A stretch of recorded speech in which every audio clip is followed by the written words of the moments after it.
I told you this was coming, and it's here. Don't go away.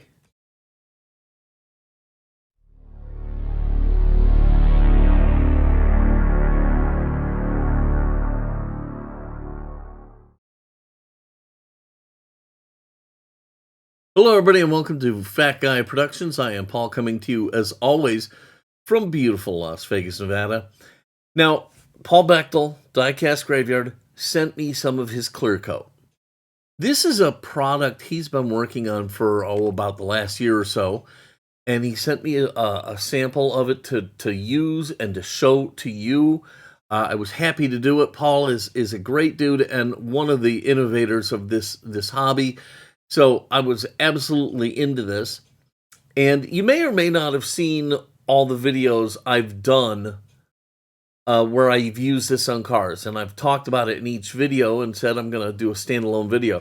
I don't know how I'm going to release these videos. You may see this video first and then see the die-cast cars that I did in their entirety later. But be that as it may, I did at least, I think, 3 castings using his clear coat. And here's the most recent. It's the Vega Bomb, okay? And it's covered up in Paul's clear coat. Looks great, actually. Looks fantastic. Very happy with it. But what I said in all the car videos is I just briefly touched on it, and I didn't really get down to the nitty-gritty. So that's what we're going to do today. We're gonna really get down and talk about Paul Bechtel's 2K Clear. All right? So here it is. Here's the 2K Clear, and here is the accompanying bottle of hardener. Now, you guys know how I love my clear coat. Okay? So it takes a lot of confidence in your product to send me some clear coat because I love. Do I have a sample of something I've done before? No, not handy. So, but you know how I am, okay? You know how I love the clear, okay? So if you want to step up and directly compete with the Bright Vision clear coat, it's especially with me, it's going to be a challenge. And that's what he's doing here. So he sent me this, and it's kind of the same thing in that you got the clear, you got the hardener, same bottle size, same everything, and yeah, it leaked in shipping. Now, I don't hold that against him because I've had Bright Vision's clear leak. I've had stuff from the Redline Shop leak. It's just a nature of the business. He did have it wrapped and sealed and all of that stuff, but it still got all over the cap, so I got my little thing here to keep my hand from getting all gummy. So, okay, this is the 2K Clear. It's 2 ounces of urethane clear coat. And let's just read the back here. This product is intended for professional use only, designed to be used with an airbrush and to be used with our hardener at 4-to-1 mixing ratio. Now, that's an important note. I normally don't do that. When I'm working with Bright Vision, I normally just kind of put in as much clear as I think I need, and then I give it a squirts of the hardener, and I call it good. And maybe that's why I've had some issues with the clear over decals. Maybe that's the problem there, that I don't follow the directions. But when I use Paul's stuff, I'm going to follow the directions exactly and use the 4-to-1 mixing ratio. Working time is 30 minutes. I don't know the working time of the Bright Vision stuff. I'm going to look, and if I know it, I'll put it down here somewhere. Caution, use proper ventilation. Okay, right. Don't forget your dust mask and wear you some gloves. Fumes are harmful to your health. Clean the airbrush with lacquer thinner. For more info, go to diecastgraveyard.com. What's the hardener say? This is hardener. It's a 1/2 ounce urethane hardener. Now, one nice thing is that 4-1 1, okay? It's already equal parts, so you're not going to have a weird balance. The hardener, this product is intended for, does it say all the exact same thing? Yes, it says the exact same thing. There are nice little touch Diecast Graveyard QR codes on here. So that's a neat little touch. But, yeah, so let me tell you. What I tried to do is I did several cars, and I did them differently to see if I got any different results and whatnot. So I did... My first casting was just over the Redline Shop Spectraflame paint. Came out fantastic. My second casting was over Tamiya Royal Blue paint.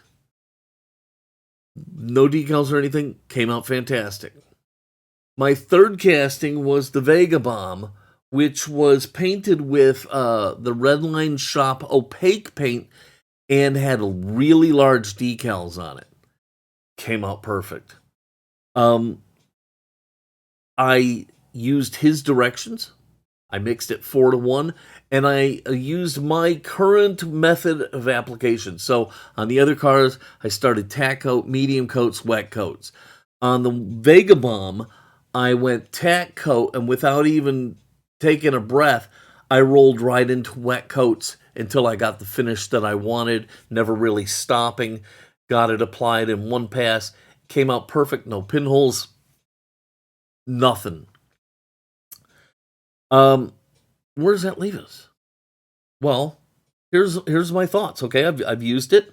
You've seen it on cars. I'm going to show you the cards here, which is kind of screwing my upcoming videos, but anyhow, it's for a good cause, for Paul. So I did 3 cars. I used his instructions for the mix. I used my normal method of application, and I got great results. Where does that leave us? Well, the first thing that I noticed is that it's got a really nice consistency, okay? It's not too thick. To me, and none of this is scientific, okay? Because I'm an idiot, frankly. I'm just doing it the way I do it and seeing what happens. But what I seem to notice is that it was just a hair thinner than some of the other clears I've used, and that made it really nice and airbrush ready. By the time I mixed the 4-1 ratio, it looked perfect for airbrushing. The other thing that I noticed is comparable shine and wet look, okay? No problems there at all, okay? But here's the thing that really has caught my attention. I think this stuff dries faster. Now, maybe that is an aspect of the fact that I'm mixing it properly. I don't know. Like I said, scientific. I got your scientific. It is absolutely not scientific, but it seems to dry harder. Okay, so here's generally how I kind of roll here. I take the car and let's say today it's 9:29 in the morning. Okay, sometime this morning, probably before lunch, I will clear coat a project. Put it all on, get it perfect, set it aside. Now I'll leave that for a couple hours, and what I'm waiting for is it to be not gummy anymore, so that I can very carefully from underneath take it off my hemostats and gently lay it on my heat lamp. I won't touch it yet because I'll leave a fingerprint in it. It just needs to be dry enough that it's not sticking to my hand. Okay, so I take it off the hemostats, put it on my heat lamp. I'll leave it there for a minimum of 30 minutes to as much as several hours. But even at the 30-minute mark, I'll leave it for 30 minutes. I'll then take it off the heat lamp and let it sit until the next day, and I'll be able to come in, knock it out, and put the car together and not have to worry about it. It's hard, it's beautiful, it looks great, it's fantastic, it's ready to go. And I think that is pretty impressive. Now, I have had Bright Vision ones, and again, I've never measured their mix. I've had Bright Vision ones where even using my little trusty white glove, I have left marks in the paint.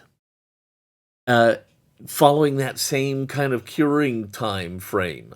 I've had some where I've had to leave them for, 2, 3, 4 days, especially if I'm using less hardener. Like on Truck 18, I couldn't heat that at all, so I left it for almost a week. It was hard by the time I got back to it, but you don't want to take any chances.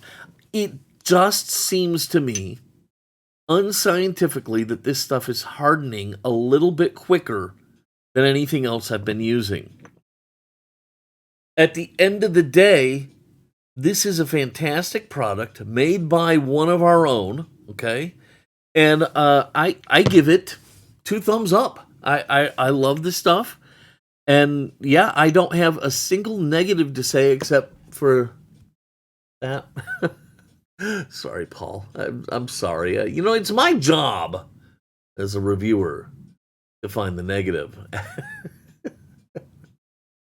Oh, man. I'm sorry, Paul. I love you. And thank you for the clear coat. This was fantastic. And yes, Truth in Advertising, Paul did send me the clear coat at no charge so I could try it out and share it with you. But at the bottom line is, I love this stuff, and you can get some at diecastgraveyard.com. That's all one word, diecastgraveyard.com. And you can buy your own. The set, the 2 ounces of clear and the ½ ounce of urethane hardener is about $15, I believe, if I'm not mistaken. So if you're looking for some great clear coat, absolutely, you can give Paul at Diecast Graveyard a shout, and you're gonna like it. It works great. Now, again, you notice airbrush. Okay, you got to be an airbrusher, and for those of you who are not airbrushers, there might be other solutions. I don't know that this is it. Okay, but here I'll say this: you should be airbrushing. Okay, go back in my videos. I did some early videos on Airbrush Academy, and I showed you a lot of stuff about airbrushes. And in the comments down below, if you want more of that, let me know, and I'll do some more Airbrush Academy videos. But you do need to be an airbrusher to use this stuff. But if you are, it works great. And like I said, I was able to lay this stuff down over my decals. Not a single blemish. And yes, I used large decals, and I used Solvaset, which were all things that I thought might be the problem. The only thing that was different, really, is these were decals from Second Chance Redline, as opposed to the ones I print. The ones I'm a little concerned that maybe that's where the problem lies, because the ones I print are laser based, and that toner is kind of like almost like a waxy type thing. Maybe that's where my problem is. I don't know, but I had no problem using Paul's clear coat over my projects. All right, I hope you liked this video. If you did, please give it a giant thumbs up, click subscribe, and don't forget to click the notification bell so you never miss one of my videos. As always, if you have any questions or comments, leave them down below. Especially, would you like to see more on airbrushing? If so, put that in the comments and let me know, and I'll knock some videos out for you. All right, that's going to do it. I'm going to get out of here and get some projects done. Until next time, this is Paul from Fat Guy Productions saying, be good.